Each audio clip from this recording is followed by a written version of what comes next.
موضوع الدرس في شروط البيعة من النساء سورة الممتحنة تفسير ابن كثير. الحمد لله رب العالمين والصلاة والسلام على أشرف الأنبياء والسيد المرسلين سيدنا محمد وعلى آله وأصحابه أجمعين. اللهم صل على سيدنا محمد وعلى آل سيدنا محمد كما صليت على إبراهيم وعلى آل إبراهيم في العالمين إنك حميد مجيد. أعوذ بالله من الشيطان الرجيم. بسم الله الرحمن الرحيم. يا أيها النبي إذا جاءك المؤمنات يبايعنك على ألا يشركن بالله شيئا ولا يسرقن ولا يزنين ولا يقتلن أولادهن ولا يأتين ببهتان يفترينه بين أيديهن وأرجلهن ولا يعصينك في معروف فبايعهن واستغفر لهن الله إن الله غفور رحيم. سورۃ الممتحنہ میں سب سے پہلے اللہ نے یہ حکم دیا تھا کہ جو میرے دشمن ہیں تمہارے بھی دشمن ہیں، ان سے دوستی، ان سے محبت، ان سے چپکے سے کوئی پیار نہ رکھو، کیونکہ یہ وہ لوگ ہیں جنہوں نے اللہ سے کفر کیا، اللہ کے پیغمبر سے کفر کیا، اور پھر اللہ کے رسول کو اور ایمان والوں کو ان کے گھروں سے مکے سے نکالا. تم ان کے ساتھ چپکے سے محبت کا اظہار کرتے ہو، ایسا ہرگز نہ کرو. اور اللہ نے یہ بھی تنبیہ فرما دی کہ انا اعلم بما اخفیتم وما اعلنتم، میں تو جانتا ہوں جو تم چھپاتے ہو یا ظاہر کرتے ہو، میرے آگے تو کوئی چیز نہیں. اگر تم ایسا کرو گے تو پھر بھٹک کے صراط مستقیم سے دور جا پڑو. اور اللہ نے یہ بھی فرما دیا کہ اگر ان دشمنوں کو کبھی تمہارے اوپر قبضہ آ گیا، طاقت آ گئی، یہ تمہیں معاف نہیں کریں گے، چاہے آپ ان سے لاکھ دوستی کریں، یہ تمہیں ہر لحاظ سے نقصان پہنچائیں گے، بلکہ یہ تو یہ چاہتے ہیں کہ تم اسلام چھوڑ کے کافر بن جاؤ. چونکہ انسان اپنی اولاد کے لیے کمزوری دکھاتا ہے، جیسے حاطب ابن ابی بلتع نے اپنی فیملی کی وجہ سے کافروں کو خط لکھا تھا، تو یہ بھی فرما دیا کہ لن تنفعکم ارحامکم ولا اولادکم، تمہیں کوئی نفع نہیں پہنچائیں گے، نہ رشتہ داریاں نہ اولاد قیامت والے دن. اللہ تبارک و تعالی فیصلہ فرمائیں گے، اور اللہ جو کچھ تم کرتے ہو دیکھ رہے ہیں. اخلاص ہے، ریا ہے، جو ہے اللہ جانتے ہیں. کوئی چیز وہاں کام نہیں آئے گی مگر اللہ کے رسول کی محبت اور اعمال صالح. پھر اللہ نے ہمارے سمجھانے کے لیے ایک نمونہ پیش کیا کہ تم دیکھو ملت ابراہیم پہ ہو، تم کعبہ ابراہیمی کے رہنے والے ہو، تم کعبہ ابراہیمی کی طرف نمازیں پڑھنے والے ہو، اور تمہارے پیغمبر خاتم الانبیاء حبیب کبریا بھی ولد ابراہیم میں سے ہیں، تو تم ابراہیم کے نقشے پہ چلو. ان کا عمل جو ہے تمہارے لیے ایک بہتر نمونہ ہے کہ جب انہوں نے اپنی قوم کو کھل کے فرما دیا تھا کہ انا براء منکم مما تعبدون من دون اللہ، ہم تم سے بھی اور تمہارے عقائد باطلہ سے بھی اور تمہارے آلہ باطلہ سے بھی اپنی برات کا اظہار کرتے ہیں، اور واضح کر دیا کفرنا بکم، ہم تمہارا انکار کرتے ہیں. وبدا بیننا وبینکم العداوۃ والبغضاء، تمہارے ہمارے درمیان میں اب کھلی دشمنی. تو اسی لیے علماء نے یہ لکھا ہے کہ جہاں اقرار توحید ہے، اس بات توحید ہے، وہاں براءت عن الکفر والمشرکین بھی ضروری ہے. صرف یہ نہیں ہے کہ تم اللہ پر ایمان لے آؤ، اتنا کافی نہیں ہے، نہیں، کافروں سے بھی برات کرو، جیسے کہ اللہ تبارک و تعالی نے اپنے پاک پیغمبر پہ ایک عظیم الشان سورۃ اتاری کہ قل یا ایھا الکافرون لا اعبد ما تعبدون۔ اسی لیے ابراہیم علیہ السلام نے بھی فرمایا انا براء منکم مما تعبدون من دون اللہ، کہ ہم اپنی براءت کا اعلان کرتے ہیں۔ ہاں حتی تؤمنوا باللہ وحدہ، اگر تم اللہ پر ایمان لاؤ تو پھر ہمارے بھائی ہو۔ اللہ نے فرمایا کہ الا قول ابراہیم، ہاں مگر ابراہیم علیہ السلام نے جو اپنے والد کے لیے بخشش مانگی تھی، اور وہ بھی اس امید پر کہ شاید میرے باپ مسلمان ہو جائیں، تو اس لیے تم جو ہے اگر تمہارے والد، اس لیے مسئلہ نکلا کہ اگر والدین کافر ہیں، زندہ ہیں، ہدایت کی دعا کر سکتے، لیکن اگر وہ کفر پہ مر جائیں تو اب ان کے لیے بخشش یا رحمت کی دعا نہیں ہو سکتی، کیونکہ جو کفر پہ مرے گا اس کی سزا دائمی جہنم ہے۔ اسی لیے اللہ نے دوسری آیت میں وضاحت فرما دی کہ وما کان استغفار ابراہیم لابیہ الا ام موعدۃ وعدہا ایاہ، ابراہیم علیہ السلام نے ایک وقت تک بخشش مانگی، فلما تبین، جب واضح ہو گیا انہ عدو للہ، وہ تو اللہ کا دشمن ہے، تبرأ منہ، ابراہیم علیہ السلام بری ہو۔ اور اس کے بعد پھر یہ ہے کہ آپ نے سیدنا ابراہیم علیہ السلام نے اس بات توحید اور براءت من الکفر کے بعد اللہ سے دعا مانگی کہ ربنا علیک توکلنا، یا اللہ یہ سب کچھ ہم تیرے اوپر بھروسہ کر رہے ہیں، وإلیک انبنا، اور تیری طرف متوجہ ہو رہے ہیں، وإلیک المصیر، اور تیری ہی طرف لوٹ کے آنا ہے، ربنا لا تجعلنا فتنة للذین کفروا، یا اللہ ہمیں کافروں کے ہاتھ میں فتنہ نہ بنا دینا کہ ہم پر غالب آ جائیں اور پھر ہمیں عذاب دیں، ہم سے دین چھڑوائیں، توحید چھڑوائیں، اور اگر ہم سے کوئی خطا ہوئی ہے تو واغفر لنا ربنا، وہ معاف فرما دیں، آپ غالب بھی ہیں اور حکمت والے بھی ہیں، یعنی آپ میں اتنی قدرت ہے کہ آپ ہمیں بچا سکتے ہیں، آپ عزیز ہیں، اتنی طاقت ہے کہ ہمیں کفار کے فتنوں سے محفوظ رکھ سکتے ہیں، اور آپ حکیم ہیں، آپ کا ہر امر جو ہے وہ حکمت کے مطابق ہے۔ اس لیے اللہ تبارک و تعالی نے مزید تاکید و توقید فرمائی کہ ایمان والو لقد کان لکم فیہم اسوۃ حسنہ، ان کی اقتداء تمہارے لیے ایک بہتر نمونہ ہے، لیکن ان کے لیے لمن کان یرجو اللہ والیوم الآخر، جس کو اللہ پہ امید ہے اور آخرت پہ ایمان ہے۔ لیکن اتنی وضاحتوں کے بعد وَمَن يَتَوَلَّ، اگر کوئی دین سے اعراض کر دے فَإِنَّ اللَّهُ هُوَ الْغَنِيُّ الْحَمِيدُ، اللہ غنی ہے، اسے تمہارے ایمان کی ضرورت نہیں ہے۔ اسی لیے میرے آقا نے محبوب دو عالم صلی اللہ علیہ وسلم نے واضح فرما دیا کہ او ساری دنیا لو اجتمع الخلق علی اشقى قلب رجل واحد منکم، اگر ساری دنیا کافر کے یعنی ایک شقی کے دل کے سکی ہو جائے اللہ کو کوئی نقصان نہیں ہے، اور اگر ساری دنیا تقی ہو جائے تو اللہ کو فائدہ کوئی نہیں ہے۔ تمہارے ایمان کا نفع تمہیں ہوگا، تمہارے کفر کا نقصان تمہیں ہوگا، اللہ تو غنی ہے۔ پھر اللہ نے فرمایا کہ اچھا آپ غم نہ کریں، اللہ قادر ہے کہ آج جو تمہارے دشمن ہیں ان کو تمہارا دوست بنا دے۔ عسى الله ان يجعل بينكم وبين الذين عاديتم منهم مودة، اور اللہ ہر چیز پہ قادر ہیں، اللہ بخشنے والے ہیں، اللہ مہربان ہیں۔ اور ایسا ہوا کہ جو لوگ کافر تھے اسلام لے آئے، جو دشمن تھے وہ دوست بن گئے۔ کہاں ابو سفیان جو ہے کفر کا سپاہ سالار تھا اور پھر کہاں اسلام کا سپاہ سالار، کہاں خالد بن ولید جو ہے وہ کافروں کا سب سے بڑا جرنیل تھا اور پھر وہ سیف الرحمان بن گیا، کہاں ابو جہل جیسا دشمن اور اکرمہ اسلام لے آیا۔ تو اللہ کے ہاتھ میں دل ہیں، اللہ چاہے تو ان کو مودت میں بدل دیں، اللہ چاہے تو ان کو عداوت میں بدل دیں، اللہ ہر چیز پہ قادر ہے۔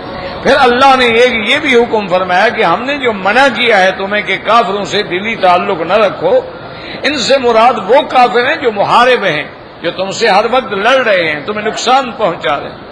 اگر کوئی کافر ایسا ہے کہ جس نے نہ کبھی تمہیں نقصان پہنچایا، نہ کبھی تمہارے ساتھ لڑائی کی، نہ تمہیں کبھی گھر سے نکالنے میں دشمنوں کی مدد کی، اگر ان سے تم کوئی احسان کرو، بھلائی کرو تو اس سے اللہ منع نہیں فرماتے۔ بلکہ اللہ تبارک و تعالی عدل و انصاف کرنے والوں کو محبوب رکھتے ہیں۔ اللہ نے تو تمہیں ان سے روکا ہے، انما ینہاکم اللہ عن الذین قاتلوکم فی الدین، جن نے تم سے قتال کی، واخرجوکم من دیارکم، اور جن نے تم کو نکالا، وظاہروا علی اخراجکم، اور تمہارے نکالنے میں تمہارے دشمنوں کی مدد کی کہ ان سے تم دوستی رکھو، ان تولہم، ان سے محبت اور پیار، ومن یتولہم، جو ایسے کافروں سے تعلق رکھے گا، فاولئک هم الظالمون، وہ بھی پھر انہی میں سے شمار ہوگا اور اپنے جانوں پہ ظلم کرنے والے ہوں گے۔ اب اگلی آیات میں اللہ نے مسئلہ بیان فرمایا کہ صلح حدیبیہ کے موقع پہ ایک شرط تھی کہ کافروں نے کہا تھا کہ یا رسول اللہ صلی اللہ علیہ وسلم، اگر کوئی آدمی مکے سے بھاگ کے مدینہ جائے، ہم مطالبہ کریں تو آپ واپس کریں گے، اور اگر کوئی مسلمان وہاں سے بھاگ کے ہمارے پاس آئے تو ہم واپس نہیں کریں گے۔ یہ معاہدہ ہو گیا تھا، لیکن اس کے اندر عورتوں کے بارے میں کوئی وضاحت نہیں تھی۔ اتفاق ایسا ہوا کہ کچھ عورتیں بھی ہجرت کر کے آ گئیں، کچھ عورتیں جو ہیں وہ بھی کفار کے جنگل سے نکل کے مدینہ منورہ میں آ گئیں، اور بعض تو حدیبیہ میں بھی پہنچ گئیں۔ تو اللہ تبارک و تعالیٰ نے ان کے بارے میں فیصلہ نازل فرما دیا کہ اگر تمہارے پاس کوئی مومنہ عورت آتی ہے، ہجرت کر کے آتی ہے، فامتحنوہن، اس کا امتحان کرو، اس سے پوچھو کہ کیا وہ اللہ کے لیے آئی ہے، کیا وہ خالصتاً ہجرت کر کے آئی ہے، کیا وہ اپنے شوہر سے تنگ آ کر تو نہیں بھاگی ہے، کیا کسی اور آدمی سے عشق لگا کر تو نہیں بھاگی ہے۔ اگر وہ سچی ہے تو اب کسی مسلمان عورت کو واپس نہ کرو، چونکہ مومنہ عورت کا کافر سے نکاح نہیں ہو سکتا، اور کافر کا مومنہ عورت سے نکاح نہیں ہو سکتا۔ بلکہ اگر پہلے نکاح ہے اور دو میں سے ایک مسلمان ہو جائے تو خود بخود نکاح ٹوٹ جاتا ہے، اس کو کہتے ہیں اختلاف دارین۔ تو اس لیے اللہ نے فرمایا کہ اذا جاءکم المؤمنات مہاجرات فامتحنوہن، آپ امتحان کریں، ہم تو جانتے ہیں، لیکن آپ دنیا پر واضح ہو جائے، فإن علمتموہن مؤمنات، اگر تمہیں یہ صحیح بات معلوم ہو جائے کہ واقعی وہ ایمان والی ہیں، فلا ترجعوہن الی الکفار، ان کو کافروں کی طرف مت لوٹاؤ، لا ہن حل لہم ولا ہم یحلون لہن، اب نہ یہ ان پہ حلال ہے نہ وہ ان پہ حلال۔ تو یاد رکھو کہ کسی مسلمان کا کسی کافرہ سے، مشرکہ سے، وثنیہ سے، ہندو سے نکاح کرنا جو ہے وہ حرام ہے، ناجائز ہے۔ ہاں اگر کوئی اہل کتاب کی لڑکی ہے، یعنی یہودیت پہ ہے، نصرانیت پہ ہے، تو اس سے نکاح کرنا جائز ہے، وہ بھی جائز ہے، یاد رکھو۔ یعنی اگر کوئی مومن لڑکی نہ ملے، جیسے بہت سارے لوگ جو ہیں یورپ چلے جاتے ہیں تجارت کے لیے، تعلیم کے لیے، وہاں ایسا ماحول ہے کہ کوئی مسلمان گھرانہ ملتا ہی نہیں ہے، تو اب اگر کسی اہل کتاب لڑکی سے شادی کر لے تو وہ جائز ہے، لیکن کافرہ سے شادی کرنا جو ہے وہ ناجائز ہے۔ اور اس کے بعد اللہ تبارک و تعالی نے یہ بھی فیصلہ فرما دیا کہ اگر ایک عورت مسلمان ہو کے مدینے آ گئی ہے، اب خاوند اس کا کافر ہے، تو اس کے خاوند نے جو اس پہ خرچ کیا ان کو واپس کرو۔ اچھا، اسی طرح اگر کوئی مسلمان عورت اسلام چھوڑ کے نعوذ باللہ وہاں چلی گئی ہے تو وہ جو ہے وہ اس کے خاوند کو نقصان ادا کرے، لیکن اگر مشرکین ادا نہ کریں تو پھر بیت المال سے اس کا فیصلہ کیا جائے۔ اس لیے اللہ پاک نے فرما دیا کہ وَآتُوهُم مَّا أَنفَقُوا وَلَا جُنَاحَ عَلَيْكُمْ أَن تَنكِحُوهُنَّ إِذَا آتَيْتُمُوهُنَّ أُجُورَهُنَّ۔ اب اگر کوئی مسلمان ان عورتوں سے شادی کرنا چاہے تو بالکل شادی کر سکتا ہے، لیکن حق المہر اس کو دینی ہوگی۔ اور اس کے بعد اللہ نے فرمایا وَلَا تُمْسِكُوا بِإِثْمِ الْكَوَافِرِ وَاسْأَلُوا مَا أَنفَقْتُمْ وَلْيَسْأَلُوا مَا أَنفَقُوا۔ ہاں اگر عورت کافر ہے بلا وجہ نہ اس پہ قابو رکھو، بلکہ جو کچھ کسی نے خرچ کیا ہے وہ ایک دوسرے کو دے دیں۔ ذالکم حکم اللہ یحکم بینکم، یہ اللہ کا حکم ہے، اللہ نہیں چاہتے کہ کسی کا نقصان ہو۔ واللہ علیم حکیم، اللہ تبارک و تعالی جاننے والے ہیں اور حکمت والے۔ وَإِنْ فَاتَكُمْ شَيْءٌ مِّنْ أَزْوَاجِكُمْ إِلَى الْكُفَّارِ، اگر کوئی چیز ان کے پاس رہ گئی، فَعَاقَبْتُمْ فَآتُوا الَّذِينَ ذَهَبَتْ أَزْوَاجُهُم مِّثْلَ مَا أَنفَقُوا، تو تم اتنا لے سکتے ہو جتنا انہوں نے خرچ کیا ہے۔ یعنی وہ اگر نہیں دینا چاہتے لیکن ان کی عورت ادھر آ گئی ہے تو اس کو بھی تم پھر واپس نہ کرو، برابر سرابر کا معاملہ کر لو۔ واتقوا اللہ الذی انتم بہ مؤمنون، اصل بات یہ ہے کہ اللہ سے ڈرو اگر تم اللہ تبارک و تعالی پر ایمان رکھنے والے ہو۔ اب یہ آیات مبارکہ ہیں جو آج ہم نے تلاوت کی ہیں، ان آیات میں شرائط بیعت ہیں. یاد رکھو کہ میں نے خلاصہ درس میں عرض کر دیا تھا کہ بیعت جو ہے اصل بیعت بے سے ہے، یعنی گویا آدمی اپنے آپ کو بیچ رہا ہے. جیسے آپ نے یہ چیز بیچ دی 10 ریال میں تو ابھی اس کی ملک ہو گئی. اسی طرح بیعت کا معنی ہوتا ہے کہ گویا میں نے اپنے آپ کو تمہارے ہاتھوں میں بیچ دیا ہے، اب جو آپ چاہیں میرے بارے میں حکم فرمائیں. اس کو کہتے ہیں بیعت. اور بیعت جو ہے اس کی کئی قسمیں ہیں. سب سے پہلے بیعت تو بیعت علی الاسلام ہے کہ کافر آیا، سرکار دو عالم صلی اللہ علیہ وسلم کے ہاتھوں پہ بیعت ہوا. ابسط یدک یا رسول اللہ، حضور ہاتھ بڑھائے لے کئی او بھائی آقا تھا کہ میں آپ کی بیعت کروں. تو ہاتھ میں ہاتھ ملا کر مصافحہ کر کے بیعت کرنا جو ہے یہ بھی سنت ہے. تو اب یہ ہے کہ اس کو کہتے ہیں بیعت علی الاسلام. اچھا ہاتھ نہ بھی ملایا جائے، صرف زبانی اقرار ہو تب بھی بیعت ہے. یاد رکھیں جیسے کہ ایک آدمی اونٹنی پہ، لاغر اونٹنی، کمزور اونٹنی، خود بھی کمزور، آ رہا تھا، سرکار دو جہاں صلی اللہ علیہ وسلم قافلہ جا رہا تھا، اس نے اشارہ کیا، آپ رک گئے. انہوں نے کہا کہ مجھے مدینہ منورہ کا راستہ بتائیں، میں بھٹکا ہوا ہوں، مسافر ہوں، بھول گیا راستہ. تو حضور پاک نے فرمایا کہ اللہ کے بندے تم مدینہ شریف کیوں جانا چاہتے ہو؟ اس نے کہا وہاں ایک نبی ہیں حضرت محمد الرسول اللہ صلی اللہ علیہ وسلم، میں ان کے پاس جانا چاہتا ہوں. آپ نے فرمایا اللہ کا شکر کرو کہ میں ہی تو وہ اللہ کا رسول ہوں. اسی طرح وہ اپنی اونٹنی پہ ہے، حضور اپنی اونٹنی پہ ہے. اس نے فوراً ایک لفظ کہا علمنی کما علمک اللہ، کہ یا رسول اللہ آپ اللہ کے نبی ہیں تو اللہ نے جو آپ کو پڑھایا ہے مجھے بھی پڑھا دیں. اب حضور صلی اللہ علیہ وسلم نے بھی اس کو ایمان کے بارے میں بتایا، بھی اللہ پر ایمان لاؤ، اللہ کے فرشتوں پر ایمان لاؤ، اللہ کے کتابوں پر ایمان لاؤ، اللہ کے رسولوں پر ایمان لاؤ، قیامت پر ایمان لاؤ، اور شہادتین سے اقرار کرو اشہد اللہ الہ الا اللہ واشہد ان محمدا عبدہ ورسولہ.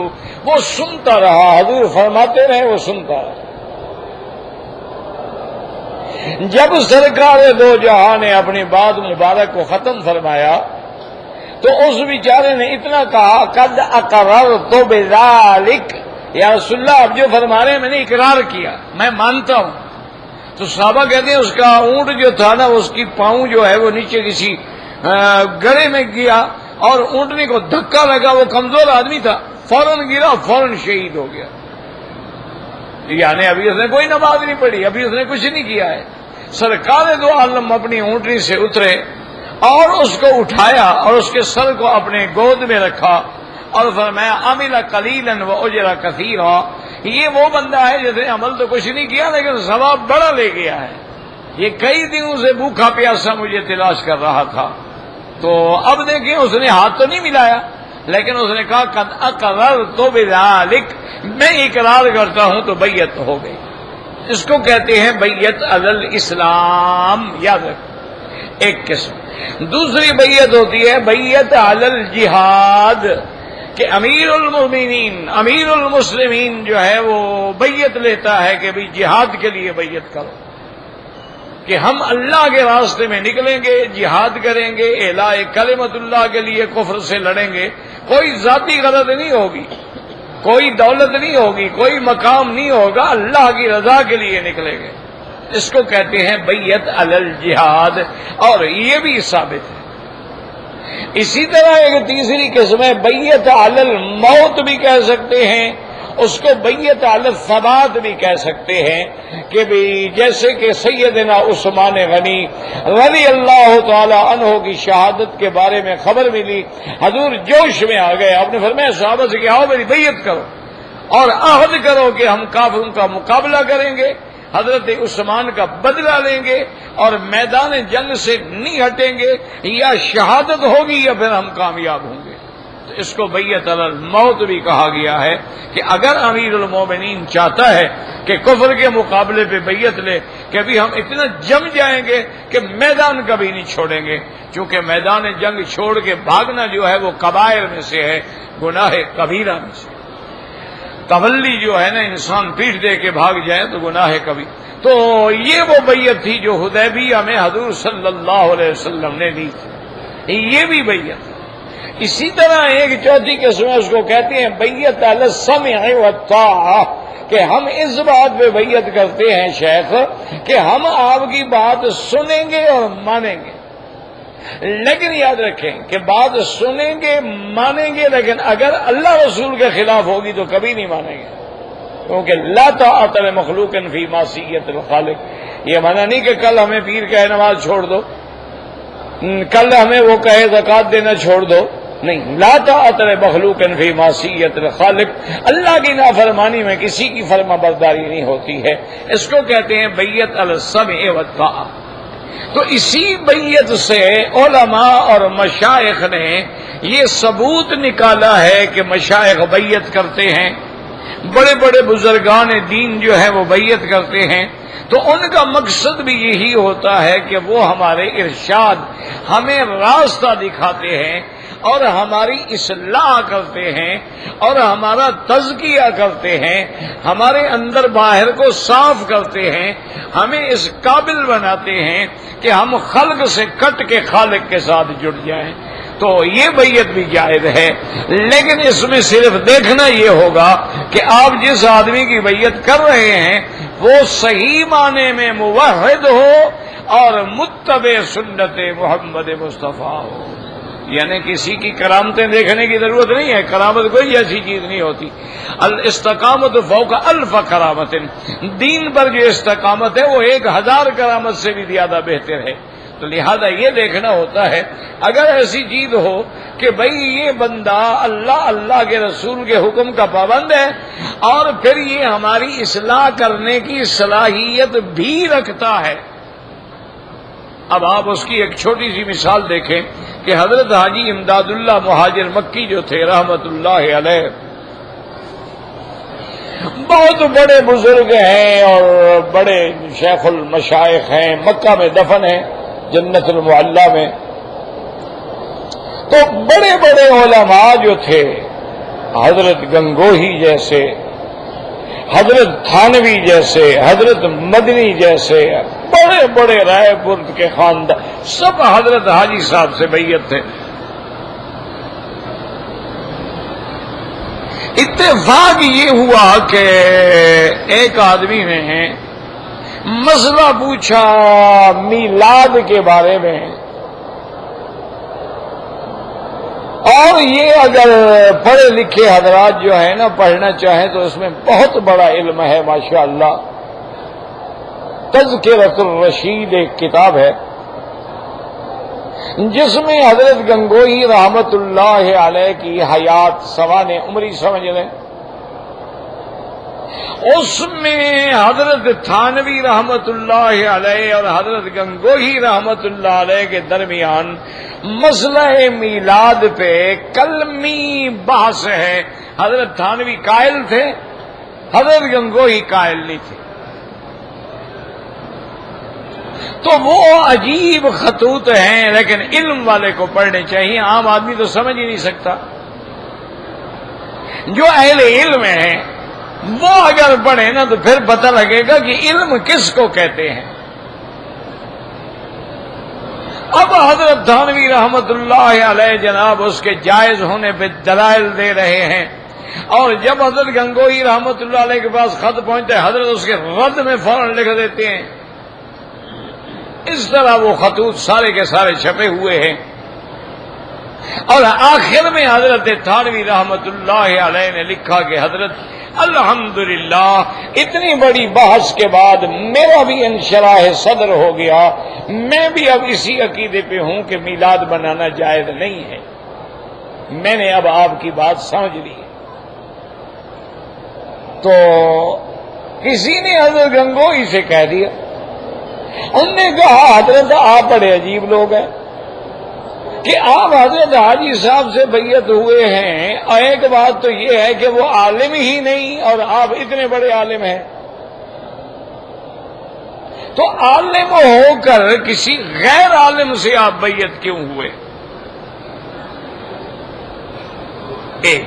دوسری بات یہ ہے کہ حضرت تو میلاد کے قائل ہیں اور آپ میلاد کے سخت مخالف ہیں. تو یہ کیا ہے کہ پیر کچھ کہتا ہے اور آپ کچھ کہتے ہیں؟ تو حضرت گنگوئی نے فرمایا کہ بات سنو، ہم حضرت حاجی صاحب سے جو تعلق رکھا تھا وہ علم کے لیے نہیں تھا. ایک ہے علم الگ چیز ہے، تزکیہ جو ہے وہ الگ چیز ہے. قرآن پاک نے بھی ذکر کیا یتلو علیہم آیاتک ویعلمہم الکتاب والحکمت ویزکیہم. تو معلوم ہوا کہ تعلیم کتاب و حکمت الگ چیز ہے، تزکیہ جو ہے وہ الگ چیز ہے. اچھا یہ بھی یاد رکھو کسی جگہ اللہ نے یعلمہم الکتاب والحکمت ویزکیہم تعلیم کتاب کو مقدم کیا، تزکیے کو مؤخر کیا ہے. اور دوسری آیت میں اللہ نے تزکیے کو مقدم کیا اور تعلیم کتاب و حکمت کو مؤخر کیا.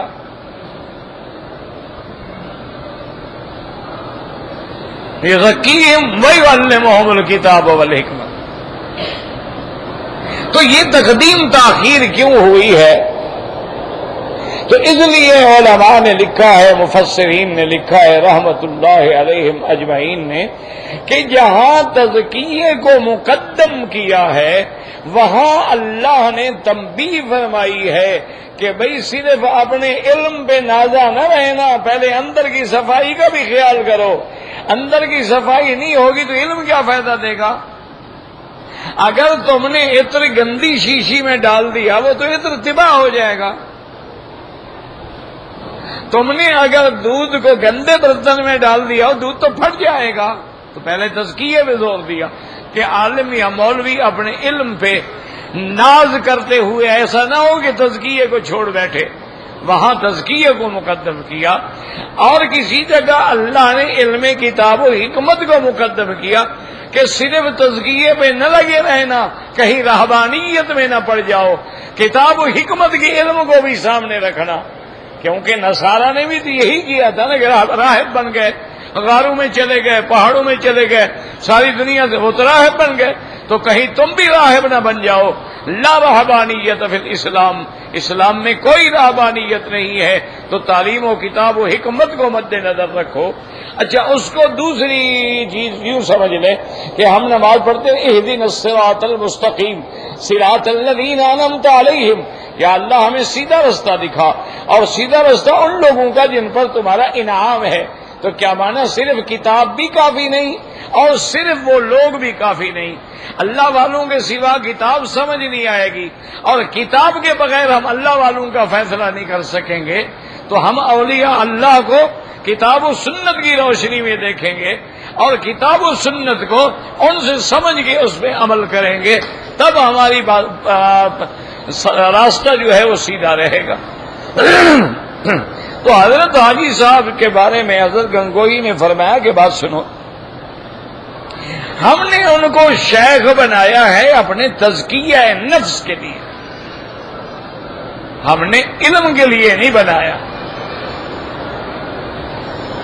انہوں نے کہا حضرت اتنا بڑا عالم ہو کر آخر غیر عالم کے پاس جاتا ہے. اس نے کہا دیکھو بات سنو، ایک آدمی کو چیزوں کے نام تو آتے ہوں، مثلا اس سے پوچھو یہ کیا ہے، وہ کہ سیب ہے. یہ کیا ہے؟ جی کیلا ہے. یہ کیا ہے؟ انہوں نے کہا جی یہ آم ہے. یہ کیا ہے؟ انہوں نے کہا جی یہ بادام ہے. تو نام تو آتے ہیں لیکن اس نے کھایا کبھی نہیں. تو اب نام تو بتا سکتا ہے تمہیں اس کی لذت کے بارے میں. وہ پوچھے یار آم کیسے ہوتا ہے؟ میں نے تو کبھی چکھا نہیں ہے، وہ دیکھا ہے، نام جانتا ہوں. بھئی کبھی کیلے کا ذائقہ اس نے کہا جی میں نے تو کبھی کھایا نہیں، بس نہ مجھے آتا ہے۔ انہوں نے کہا ایک ہوتا ہے علم کی چیزوں کو تو ہم جان جاتے ہیں، لیکن ان کے اندر جو حلاوت ہے وہ جب تک تزکیہ نہ ہو نصیب نہیں ہوتی۔ اسی لیے اس نے کہا نماز تو ہم نے پڑھ لیا، کتابوں میں موجود ہے، سنت میں موجود ہے، حدیث میں موجود ہے، آثار صحابہ میں موجود ہے۔ ایک ہے کہ پھر نماز میں ایسا دل لگ جائے کہ بندہ ساری کائنات سے کٹ جائے اور اس مقام پہ پہنچ جائے کہ گویا اپنے خدا کو دیکھ رہا ہے، یہ تب حاصل ہوگا جب مقام احسان آئے گا۔ تو ہم نے تو ان کو اس لیے شیخ بنایا۔ انہوں نے کہا جی کہ وہ تو میلاد کے قائل فرمایا، ہم نے ان کو اپنا اس لیے تو شیخ نہیں بنایا کہ ہمیں شریعت کے خلاف حکم دے تو ہم مان لیں گے۔ اگر علم کا مسئلہ ہوگا ہم ان کی کوئی بات نہیں سنیں گے، ہم قرآن و حدیث سے فیصلہ کریں گے۔ اگر تزکیے کی بات ہوگی تو پھر ہم اسی لیے ماشاءاللہ جب کوئی علمی مسئلہ آتا تھا نا تو حضرت حاجی صاحب بھی کہتے بھائی یہ تھانوی سے پوچھو، مدنی سے پوچھو، گنگوہی سے پوچھو، فقیر کو پتہ نہیں ہے ان مسائل کا۔ تو انہوں نے کہا اس لیے تو ہم نے بیعت نہیں کی کہ اگر پیر ہمارا ایک کام کرتا ہے شریعت کے خلاف ہم بھی کرتے رہے، ہم نہیں قائل ہیں۔ تو یہ بہرحال میرے کہنے کا مقصد یہ تھا کہ بیعت جائز ہے، اور یہ بھی یاد رکھو الحمدللہ ہمارا اولیاء اللہ پر بھی ایمان ہے، ان کے کرامات پر بھی ایمان ہے، اور ہم تو یہ جانتے ہیں کہ جتنا تمہارے ایشیا میں، ہند میں اور اسی طرح ماوراء النہر میں جتنا اسلام پھیلا ہے اس کے پھیلانے کا ذریعہ بھی یہی اللہ والے تھے۔ ایک بات یاد رکھیں، یعنی آپ صرف ہندوستان کی تاریخ دیکھ لیں، وہاں جو اسلام کا ذریعہ بنا وہ معین الدین اجمیری ہے، وہاں جو لوگ دین کا ذریعہ بنے وہ نظام الدین اولیاء ہیں، اسی طرح حضرت بہاؤالدین نقشبند ہیں، حضرت بہاؤالدین زکریا ہیں، حضرت جنید بغدادی ہیں، حضرت بھائی عدید بستامی ہیں، حضرت حسن بصری ہیں۔ یہ بڑے لوگ ہیں جن کی وجہ سے اللہ نے دین کو پھیلایا، اللہ ان پہ کروڑوں رحمتیں فرمائے، اور یہ سارے کے سارے اہل توحید ہیں، یہ سارے کے سارے متمسک بالکتاب و سنہ ہیں، کبھی انہوں نے کسی بدعت کا حکم نہیں دیا۔ یہ بعد والے لوگوں نے ان کے نام سے ان کی کتابوں میں ظلم کیا ہے، ان کی کتابوں میں جھوٹی باتیں ڈالی ہیں، جھوٹی روایات ڈالی ہیں، ورنہ انہوں نے تو ساری زندگی صرف توحید پھیلائی ہے۔ تو اس لیے یاد رکھیں کہ یہ بیعت بھی جائز ہے۔ اچھا، اگر عورتیں بیعت کرنے آئیں تو یاد رکھو عورت سے مصافحہ کرنا حرام ہے، غیر محرم عورت پہ نظر ڈالنا حرام ہے، غیر محرم عورت سے بے فائدہ غیر ضروری باتیں کرنا حرام ہے۔ اسی سے اندازہ لگا لیا کرو۔ لوگ کہتے ہیں نا جی ہمیں پتہ نہیں لگتا، وہ بھی مولوی قرآن پڑھتا ہے، وہ بھی مولوی قرآن پڑھتا ہے، اب ہمیں کیا پتہ جناب کون سچا ہے کون جھوٹا ہے؟ تو ایک آسان سی بات ہے، مثلا اذان ہو رہی ہے تو سرکار دو عالم کے زمانے میں اذان ہوتی تھی کہ نہیں ہوتی تھی؟ میرے آقا جب تک زندہ رہے اذان ہوتی، جماعت ہوتی، نماز ہوتی کہ نہیں ہوتی؟ اور حضور کے مؤذن کون تھے؟ حضرت بلال۔ دوسرا مؤذن کون تھا مکے میں؟ ابھی محذورہ۔ تیسرا مؤذن کون تھا؟ عبداللہ ابن ام مکتوم۔ یہ تین۔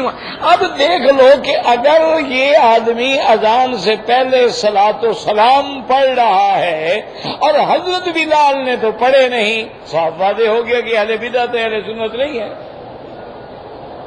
ایک بات ایسی بات ہے، کیسے تمہیں پتہ نہیں لگتا ہے؟ اب جناب 12 ربیع الاول آ گئی ہے، میلاد ہے اور جھنڈیاں ہیں اور بجلیاں ہیں، یہ کم کمیں ہیں۔ پھر آپ غور کریں کہ بھئی حضور کی میلاد جو ہے کیا حضور نے خود منایا؟ دیکھو نا، میلاد کا تو معنی یہی ہے نا، تم جب کسی بچے کی سالگرہ مناتے ہو تو پہلے بچہ تو ہو نا، پھر کیک رکھتے ہو، پھر موم بتیاں جلاتے ہو، پھر بچہ پھونک مار کے اس کو بجھاتا ہے، پھر اس کے ہاتھ سے تم ہاتھ کیک کٹواتے ہو. تو جس کی سالگرہ ہے پہلے وہ خود تو کرے نا. تو اگر حضور پاک نے کیا ہے یا فرمایا ہے، پھر سرکار دو عالم سے سب سے زیادہ قریب ابو بکر، عمر، عثمان، علی ہیں. سب سے زیادہ قریب حسنین کریمین ہیں. سب سے زیادہ قریب سیدہ خدیجہ، عائشہ، فاطمہ ہیں. تو کیا انہوں نے بھی کبھی میلاد حضور کا منایا ہے؟ کبھی دیے جلائے ہیں؟ کبھی روشنی کی ہے؟ کبھی میلاد والی رات خیرات کی ہے؟ کبھی میلاد والے دن روزہ رکھا ہے تو ٹھیک ہے. اور اگر نہیں کیا اور یہ کر رہے ہیں تو واضح ہو گیا کہ اہل بدعت ہے، کہ دین میں ایک نئی چیز بنا رہے ہیں. تو یہ پتہ لگا نا کوئی مشکل نہیں ہوتا. اسی طرح دیکھو کہ اگر کوئی پیر بیعت کرتے ہوئے عورتوں سے ہاتھ ملا رہا ہے، عورتوں کے اندر ماشاءاللہ راجہ اندر بن کے بیٹھا ہوا ہے، سمجھ لو یہ مداری ہے، یہ ولی اللہ نہیں ہے.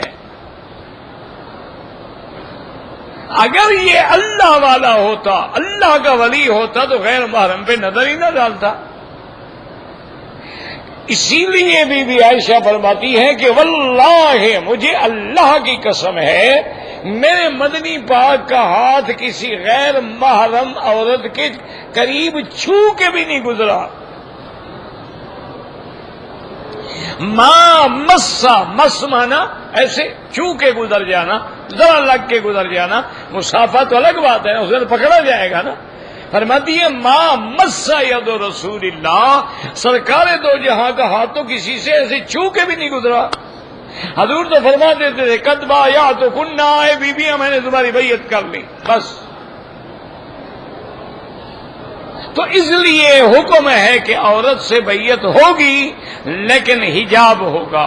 عورت سے بیعت ہوگی، اس کو شرائط پڑھا دیے جائیں گے. اگر وہ قبول کر لے گی، آپ کہتے ہیں کہ جی میں نے آپ کی بیعت کر لی. اچھا بعض لوگ یہ بھی کرتے ہیں کہ کپڑا ڈال لو، وہ کپڑا پکڑ کے بیٹھے، کوئی ضروری نہیں ہے. حضور صلی اللہ علیہ وسلم نے جب بیعت فرمائی ہے تو آپ نے کپڑا نہیں ڈالا. درمیان میں اکثر حضرت عمر بیٹھتے تھے، سرکار دو عالم ادھر بیٹھتے تھے، عورتیں ادھر بیٹھتی تھیں. حضور پاک جو فرماتے تھے حضرت عمر کان جہیر الصوت، آپ بلند آواز تھے تو آپ زور سے وہ دہراتے تھے اور عورتیں قبول کر لیتی تھیں. اب عورتیں جب بیعت ہونے کے لیے آئی ہیں تو ان میں ایک بی بی جن کا نام ہند ہے، یہ عتبہ کی بیٹی ہے، ابو سفیان کی بیوی ہے.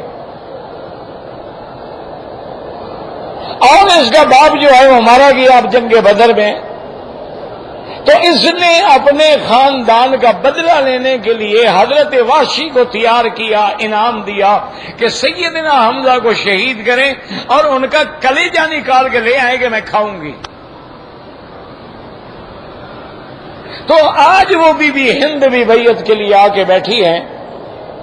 فرماتی ہے میں بہت ڈر رہی تھی کہ اگر حضور نے فرما دیا کہ تمہاری بیعت میں قبول نہیں کرتا تو بات ظاہر ہے پھر مجھے تو قتل کر دیا جائے گا نا. تو اب حضور صلی اللہ علیہ وسلم نے پہلی شرط کیا رکھی؟ یبایعنک علی اللہ یشرکن باللہ شیئا. پہلی شرط یہ ہے کہ اللہ کے ساتھ کسی چیز کو شریک نہیں کریں گے. یہ بڑا دھوکہ ہے لوگوں کو. لوگ کہتے ہیں جناب مشرک تھے وہ تو بتوں کو شریک بناتے تھے، ہم تو بتوں کو شریک نہیں بناتے. بت کو شریک بناؤ یا جبریل کو شریک بناؤ یا نبی کو شریک بناؤ یا ولی کو شریک بناؤ، شرک ہے. اس لیے اللہ نے وعدہ یہ لیا ہے کہ کسی چیز کو بھی شریک نہ بنانا. اچھا ہمارے مسلمان کہتے ہیں توبہ توبہ توبہ جی، شریک کا معنی تو یہ ہوا کہ ہم اللہ کو دو سمجھیں، ہم تو خدا کو ایک مانتے ہیں، یہ معنی نہیں ہوتا شریک۔ شریک کا معنی یہ ہے اللہ نے حکم دیا وَلْيَطَّوَّفُوا بِالْبَيْتِ الْعَتِيقِ، میرے گھر کا طواف کرو۔ اب اگر تم قبر کا بھی طواف کر رہے ہو یہی شرک ہے۔ اللہ نے حکم دیا کہ ہدیم بالغ الکعبہ، میرے حج کی جو بکری ہے وہ حد حرم میں ذبح کرو، اور تم اپنا بکرا لے کے پیر کی مزار پہ ذبح کرے ہو، یہی تو شرک ہے۔ اور شرک کیا ہوتا ہے؟ اللہ نے حکم دیا کہ ادعونی، مجھے پکارو، اور تم یا معین الدین اجمیری یا عبد القادر جیلانی یا فلان پکار رہے ہو، اسی کا نام تو شرک ہے۔ اسی لیے یاد رکھو پہلی شرط کہ اللہ یشرکن باللہ شیئا، اور دوسری شرط کیا فرمایا ولا یسرکن ولا یزنین، کہ عورتوں سے یہ بھی شرط ہے کہ چوری نہیں کرو گی۔ کیا مانا؟ اب عورتیں تو چور نہیں ہوتی، اگر کوئی ہو تو کوئی ایک آدھی ہوتی ہے ڈاکو، اکثر تو عورتیں چور نہیں ہوتی نا، اکثر تو مرد چور ہوتے ہیں، کبھی کبھی کوئی نکل آتی ہے ڈاکو۔ تو یہ شرط لینے کی وجہ کیا تھی؟ اللہ جانتے تھے کہ عورت جو ہے نا یہ چاہے کتنی دیانتدار نمازی ہو، لیکن ماشاءاللہ خاوند سے پوچھے بغیر گھر میں کوئی اچھی چیز پکے تو پہلے ماں باپ کے گھر بھیجے گی، تو یہ بھی چوری ہے۔ اچھا ماں باپ کو کوئی ضرورت پڑ گئی ہے 1000-2000 کی، خاوند سے نہیں پوچھے گی، پیسے اٹھا کے دے دے گی، یہ عام ہے عورتوں میں، تو یہ بھی چوری ہے۔ خاوند کی اجازت کے بغیر ایک روٹی بھی وہ کسی کو نہیں دے سکتی ہے، چونکہ خاوند کو اللہ نے قوام بنایا ہے، وہ حاکم ہے،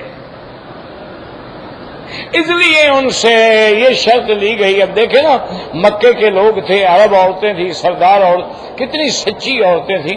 جب حضور نے کہا نا کہ چوری نہیں کریں گی تو اس نے کہا حضور ایک میری عرض ہے کہ میں تو آج تک خاوند کے پاس سے پیسے لیتی رہی ہوں، اور ایک روایت میں ہے اس نے کہا یا رسول اللہ میرا خاوند ویسے تو بڑا آدمی ہے لیکن گھر کے معاملے میں بڑا بخیل ہے، مجھے پیسے نہیں دیتا، تو میں ضرورت کے تابع اس کے پیسے اٹھا لیتی ہوں، تو لہذا چوری تو ہو گئی۔ اب جب بولی نا تو حضور پہچان گئے، آپ نے فرمایا ہند بات کر رہی ہو؟ کہا ہاں یا رسول، چاچی تھی آپ کی۔ ابو سفیان بھی ساتھ بیٹھے تھے، انہوں نے کہا یا رسول اللہ کا دفوت، میں نے اس کو معاف کیا جو میرا مال اٹھایا ہے۔ اور تیسری شرط یہ تھی کہ ولا یزنین، زنا نہیں کرو گی۔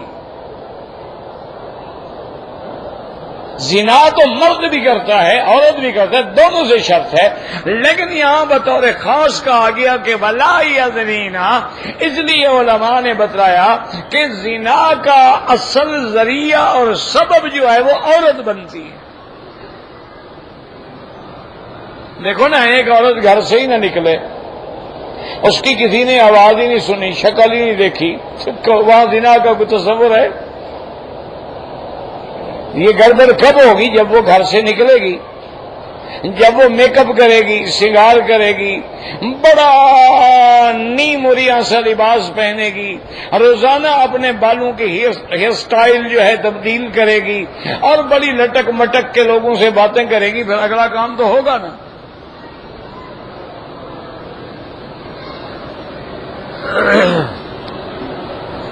ایک دن میں اخبار میں پڑھ رہا تھا کچھ ممبران اسمبلی عورتیں ہوں گی اللہ عالم، تو انہوں نے اپنے چیف منسٹر سے شکایت کی کہ ہم عورتیں جب آتی ہیں اسمبلی میں تو آپ کے یہ بعض ممبر جو ہے نا وہ ہمیں بڑا گھور گھور کے دیکھتے رہتے ہیں، تو ان کو تو آپ ہدایت کریں۔ تو انہوں نے کہا بیٹی جب بیوٹی پارلر سے سیدھی اسمبلی میں آؤ گی تو پھر لوگ تو گھور گھور کے دیکھیں گے، آپ بھی تو بن ٹھن کے آتی ہے نا، ہر طرح سیدھا سادہ آئے تو لوگ نہیں دیکھیں گے۔ تو بات وہی ہو، اس لیے اللہ نے یہ بھی شرط لی کہ شرط لی جائے بیعت میں کہ زنا نہیں کرے۔ اور یاد رکھو زنا کا معنی صرف یہ نہیں ہوتا کہ جب تک جمع ہو، اگر ہاتھ ملایا، حضور نے فرمایا یہ ہاتھوں کا زنا ہے۔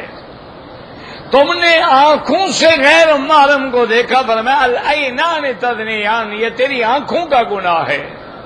تم نے قدم بڑھایا، یہ تیرے قدموں کا گناہ ہے، زنا ہے۔ فرمایا والفرج یصدقہ او یکذبہ، پھر یا تو بالکل حقیقتاً زنا ہو جاتا ہے یا زنا نہیں ہوتا، لیکن باقی چیزیں تو ہو گئی۔ اس لیے حکم ہے کہ ولا تقربوا الزنا، زنا کے قریب نہ جاؤ۔ یہ نہیں فرمایا اللہ نے کہ زنا نہ کرو، فرمایا قریب ہی نہ جاؤ، اس گلی میں ہی نہ جاؤ جہاں تہمت لگتی ہو۔ کیونکہ اس لیے محاورات عرب میں ہے کہ اول النظرۃ، سب سے پہلے تو غیر محرم پہ نظر پڑتی ہے، ثم الخطرۃ، پھر دل میں خیال آتا ہے کہ یار لڑکی تو بڑی خوبصورت ہے، اور ثم الخطوۃ، پھر آدمی قدم بڑھاتا ہے، ثم الخطیۃ، پھر گناہ ہوتا ہے۔ تو اگر نظر ہی نہ پڑے، پہلا پردہ تو وہی ہے کہ دیوار کا پردہ ہو، کرن فی بیوتکن، اس کے بعد حجاب کا پردہ ہو، اس کے بعد یہ ہے کہ باہر جو نکلے ولا تبرجن تبرج الجاہلیت الاولی، بناؤ سنگار نہ کیا جائے۔ تو یہ ساری باتیں جو ہیں اللہ نے فرمایا کہ یہ بھی شرط ہو گئی، اور آگے فرمایا ولا یقتلن اولادہن، اپنی اولادوں کو قتل نہ کریں۔ ہندا تھی بڑی، یعنی وہ بول پڑی اور نے کہا حضور ہم سے تو بیعت لے رہے ہیں کہ اور تم اولادوں کو قتل نہ کریں، ہم نے ان کو پال پوس کے جوان کیا، بدر میں تو آپ نے قتل کیا ہے، ہم نے تو قتل نہیں کیا۔ اور پھر جو آپ فرما رہے ہیں کہ لڑکیوں کو زندہ درگور کر دیا جائے، مرد کرتے ہیں، ہم عورتیں تھوڑی کرتی ہیں۔ تو بہرحال چاچی بھی تھی، حق بھی تھا، بات بھی کرتی رہی۔ تو اصل یہ ہے کہ کسی طرح بھی کسی کے اولاد کو قتل کرنا، اس کا ایک معنی یہ بھی کیا ہے علماء نے کہ بعض عورتیں نعوذ باللہ زنا کراتی ہیں، جب حمل ٹھہر جاتا ہے اس کو نکال دیتی ہیں، یہ بھی قتل ہے۔ ولا یقتلن اولادہن، اپنی اولادوں کو قتل نہ کریں، ولا یاتین ببہتان یفترینہ بین ایدیہن وارجلہن، اور ایسا بہتان نہ باندھیں جو دو ہاتھوں اور دو ٹانگوں کے درمیان۔ کیا مانا؟ یعنی اپنے بچے کے بارے میں الزام لگا دے کہ یہ میرا خاوند تو کچھ نہیں ہے، تو فلاں کا بچہ ہے، یا بچہ خاوند کا ہے لیکن زنا دوسرے سے کر رہی ہے، تو یہ بین ایدیہن و بین ارجلہن، یہ بہتان بھی نہ لگایا جائے، یہ بھی شرط ہے۔ اور آخر میں فرمایا ولا یعصینک، اور کسی بھلائی کے کام میں، کسی اچھائی کے کام میں آپ کی نافرمانی کبھی نہ کریں۔ اگر یہ باتیں مانتی ہیں فبایعہن، اب آپ بیعت کر لیں، واستغفر لہن اللہ، اور ان سے اللہ سے اب بخشش مانگے ان کے لیے کہ اس سے پہلے اگر کوئی گناہ ہوئے ہیں تو اللہ تبارک و تعالی ان کو معاف کر دے۔ ان اللہ غفور الرحیم، اللہ بخشنے والے ہیں اور اللہ انتہائی مہربان ہیں۔ یاد رکھو یہ شرطیں مردوں کے لیے بھی ہیں، عورتوں کے لیے بھی، چونکہ یہاں قصہ عورتوں کا تھا اس لیے ذکر کیا گیا۔ واللہ عالم۔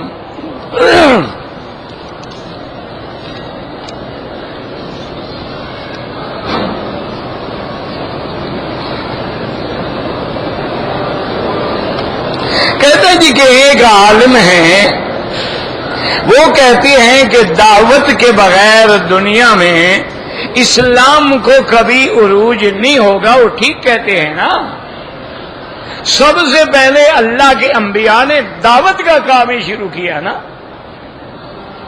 نوح علیہ السلام آئے تو کیا کیا، تمام پیغمبر آئے تو کیا کیا، سرکار دو عالم آئے تو کیا، سب سے پہلی بات تو دعوت اللہ ہے، دین ہے، دین کی تبلیغ ہے، دین پہنچانا ہے، دین سمجھانا ہے۔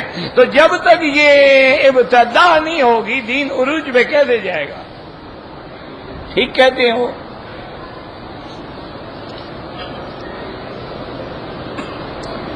بھئی بات یہ ہے کہ اگر کوئی کہتے ہیں کہ تبلیغ میں زیادہ ثواب ہوتا ہے، میں نے کوئی ایسی حدیث نہیں پڑھی جس میں 49 کروڑ کا لفظ آیا ہو، لیکن اس میں کوئی شک نہیں ہے دین سیکھنا سکھلانا فرض ہے، نفلی عبادات تو اس کے مقابلے پہ کچھ نہیں ہے نا۔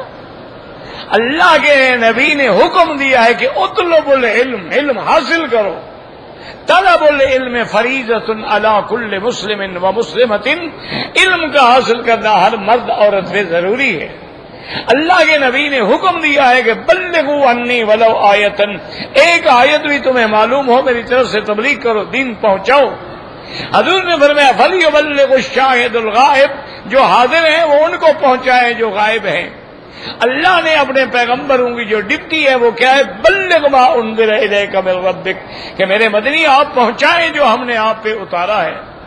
اور اس کے بعد اگر کوئی نہیں مانتا، ان علیک الا البلاغ، آپ پہ صرف پہنچانا ہے، باقی حساب کتاب ہم ان سے خود لے لیں گے۔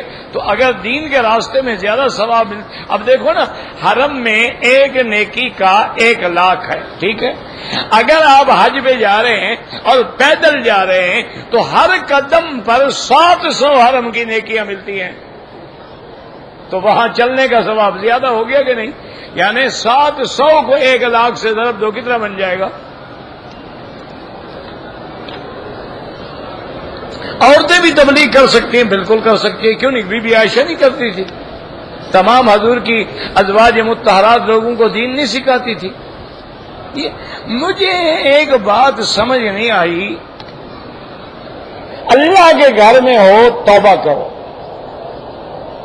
تمہیں ہر دین کے کام پہ اعتراض ہے،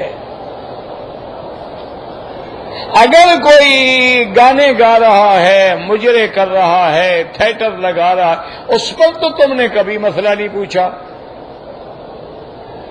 تمہارے دل میں شیطان وساوس اسی میں جی عورتیں تبلیغ کریں، جی عورتیں تبلیغ کیوں نہ کریں جناب؟ عورتیں اگر دین نہیں پڑھائیں گی تو کون پڑھائے گا؟ عورتوں میں کتنا ہے، تاریخ اٹھا کے دیکھ لیں، کتنی عورتیں ہیں جو محدثہ ہیں، مفسرہ ہیں، عالمہ ہیں، فاضلہ ہیں، عابدہ ہیں، قاریہ ہیں۔ اور اللہ نے جہاں صفتیں بیان کی ہیں، ان المسلمین والمسلمات والمؤمنین والمؤمنات والقانتین والقانتات والصابرین والصابرات والصائمین کوئی فرق کیا ہے مرد عورت میں؟ من عمل صالحا منکم من ذکر او انثی، جو اچھا کام کرے گا مرد ہو یا عورت۔ کتنے مسائل ہیں دین کے جو عورتوں کے بغیر معلوم ہی نہیں ہو سکتے تھے صحابہ کو۔ اب حیض کا مسئلہ ہے، عورت بتائے گی، رضاعت کا مسئلہ ہے، عورت بتائے گی، میاں بیوی کی قربت کا مسئلہ ہے، عورت بتائے گی۔ تو یہ جو تو ہے یہ شیطان دماغوں میں ڈالتا ہے، ایک ہوتا ہے نیکی کا کام نہ کرو، ایک جو کر رہے ہیں ان میں کیڑے نکالو۔ انا للہ و انا الیہ راجعون، اللہ ہدایت دے۔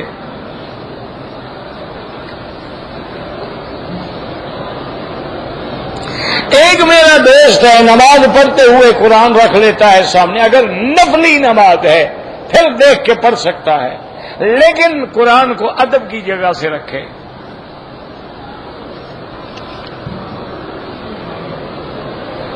میرے ساتھی کی والدہ ہیں بیمار، اللہ شفا عطا فرمائے، اللہ ہر بیمار کو شفا عطا فرما۔ میں گروپ کے ساتھ دبئی سے آتا جاتا ہوں، آپ اگر عمرہ کریں تو بہت بڑا اجر ہے، نہ کریں آپ پہ جرمانہ نہیں ہوگا۔ میں حاجیوں کو زیارات کرواتا ہوں، وہ مجھے پیسے دیتے ہیں، کوئی حرج نہیں، تم کو ان کے نوکر تھوڑے ہو۔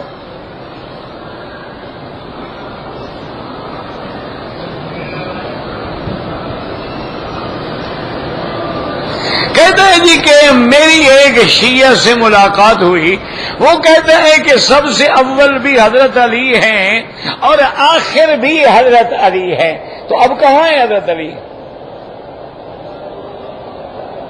آخر کا معنی تو یہ ہے نا کہ جب کوئی نہ ہو تو وہ ہو، یہ اللہ کی شان ہے نا کہ جب کچھ نہیں تھا تو کون تھا، اور جب کچھ نہیں ہوگا تو کون ہوگا. تو جس پہ فنا آ جائے وہ تو آخر نہ ہوا. یا تو آپ ہمیں حضرت علی ملائیں، ورنہ مان لیں کہ ان پہ موت آ گئی. موت آ گئی تو پھر آخر تو نہ رہے.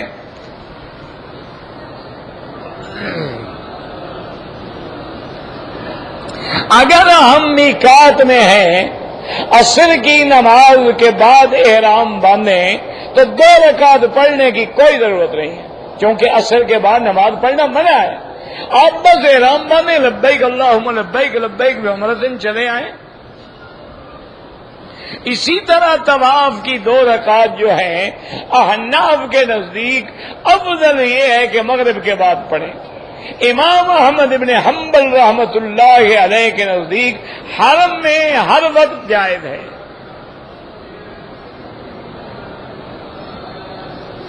میرا بھائی تم میری بات کیوں نہیں مانتے ہو؟ روزانہ رفع یدین پہ ایک سوال لکھ کے بھیج دیتے ہو. میں نے تو الحمدللہ ثم الحمدللہ نہ کبھی رفع یدین والوں سے جھگڑا کیا، نہ زور سے آمین کہنے والوں سے جھگڑا کیا، نہ 8 رکعتیں تراویح پڑھنے والوں سے جھگڑا کیا. ہم نے تو کبھی جھگڑا نہیں کیا، اللہ کا شکر ہے. اور آئندہ بھی اللہ ہمیں ایسے جھگڑوں سے محفوظ رکھے. لیکن تم میری بات مان لو، میرا حرم میں وعدہ ہے میں تمہاری بات مان لوں گا. تم نے کہا تھا کہ علماء کہتے ہیں کہ رفع یدین کے بغیر نماز نہیں ہوتی. میں نے کہا ایک حدیث دکھلا دو جس میں یہ لکھا ہو کہ رفع یدین کے بغیر نماز نہیں ہوتی. وہ حدیث مجھے دکھلا دو، میں کل تیرے ساتھ کروں گا رفع یدین. ایک حدیث صرف.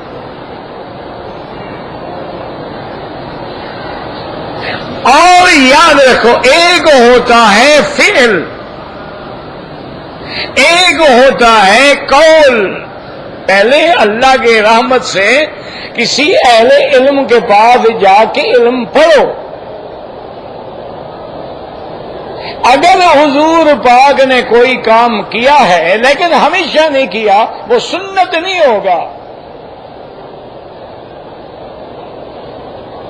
حضرت بی بی عائشہ سے عبداللہ ابن الزبیر نے پوچھا کہ اماں جان کبھی ایسا ہوا ہے کہ حضور نے وضو کے بعد اپنی بیوی کو بوسہ دیا ہو اور پھر وضو نہ کیا ہو؟ یعنی وہ مسئلہ پوچھنا چاہتے تھے کہ بھئی کیا بیوی کو ہاتھ لگانے سے یا بوسہ دینے سے وضو ٹوٹ جاتا ہے یا نہیں ٹوٹتا؟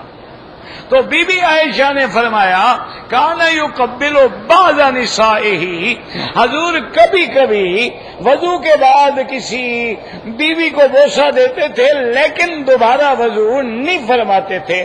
تو مسئلہ آ گیا ابھی وضو نہیں ٹوٹتا. تو اب یہ تو ثابت ہو گیا نا کہ وضو کے بعد حضور نے بیوی کو بوسہ دیا، لیکن اس کو سنت کہو گے کہ ہر بندہ وضو کرے اور پہلے بیوی کو بوسہ دے؟ کوئی عقل ہے کہ نہیں ہے؟ حضور صلی اللہ علیہ وسلم نے بخاری شریف میں حدیث ہے کہ کھڑے ہو کے پیشاب فرمایا. ہمارا ایمان ہے تو بخاری کی حدیث ہے.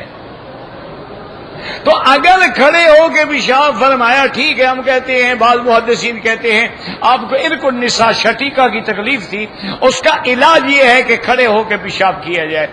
بعض علماء فرماتے ہیں کہ جگہ خراب تھی، بیٹھنے کے قابل نہیں تھی. بعض علماء فرماتے ہیں کہ جواز کے لیے حضور نے کر دیا. اب کھڑے ہو کے پیشاب کرنا تو ثابت ہے. اللہ کے نبی نے اپنی امت پہ شفقت کی کہ کبھی اگر ایسا موقع آ جائے ہم پھنس جائیں، بغیر کھڑے ہو کے پیشاب کرنے کا جگہ ہی نہ ہو تو کیا کریں؟ بھی جائز ہے، کر لو.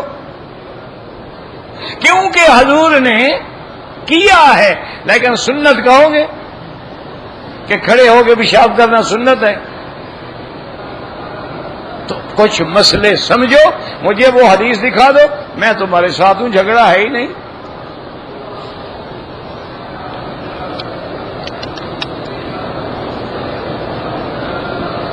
کہتے جی پردہ کرنا اللہ کا حکم ہے، پردہ کریں، اذا سألتموهن فاسألوهن من وراء حجاب۔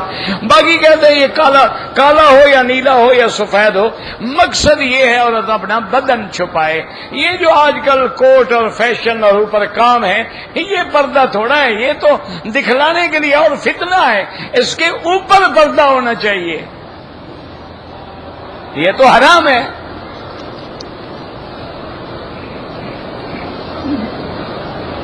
کہتے ہیں جی کہ کوئی ایسی حدیث بھی ہے جس میں یہ ثابت ہو کہ حضور دو صلی اللہ علیہ وسلم اپنے روضے میں سلام سنتے ہیں، بالکل صحیح حدیث ہے، ابو داؤد میں ہے کہ ما من مسلم یسلم علیہ الا رد اللہ علیہ روحی، صحیح حدیث ہے۔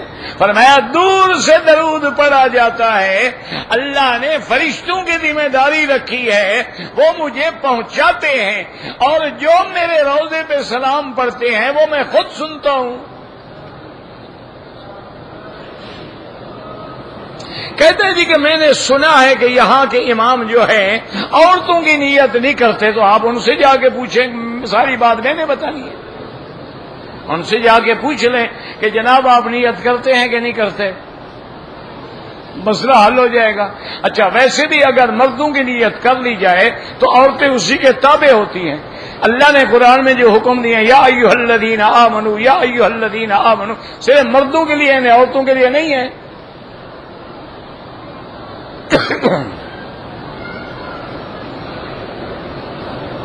ہاتھ چھوڑ کے نماز پڑھنے کی کوئی روایت کبھی نہیں ہے، ہاتھ باندھ کے نماز پڑھنے کی روایت ہے۔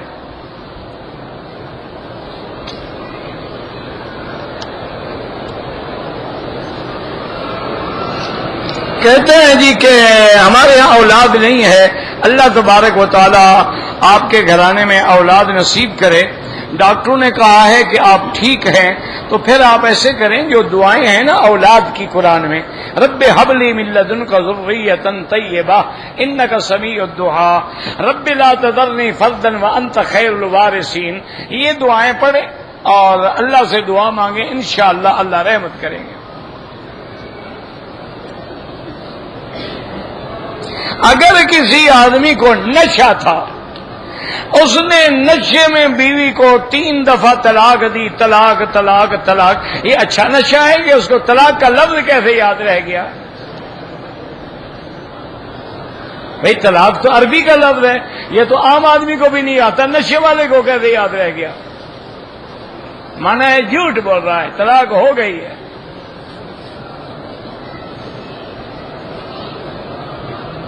ایک آدمی روزانہ داڑھی مڈاتا ہے، وہ فاسق و فاجر ہے، اللہ کے نبی کے حکم کا بھی مخالف، اللہ کے نبی کے عمل کا بھی مخالف، 1,24,000 پیغمبر کی شکل کا بھی مخالف۔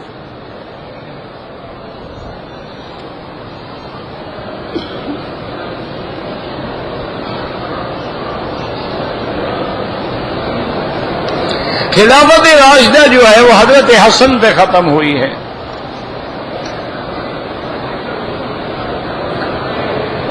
جب میاں بیوی غصے میں ہوں اور